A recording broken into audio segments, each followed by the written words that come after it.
بگو.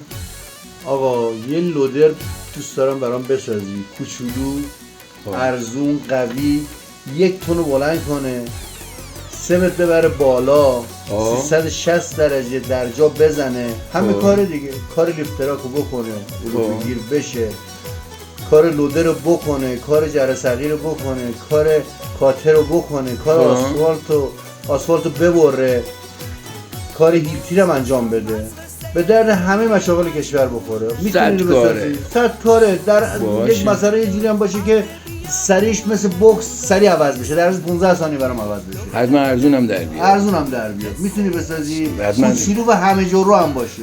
باشه. ایرانی 100%. 100%. همه چیزم تو ایران باشه. همه چیزم تو ایران باشه. باشه میسازم. خدمات پس از فروش میخوام.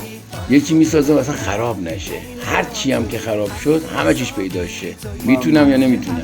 فکر نکنم اینو نمیتونم. فکر نمیکنم میتونم. تماشا کن. اینم 1 2 3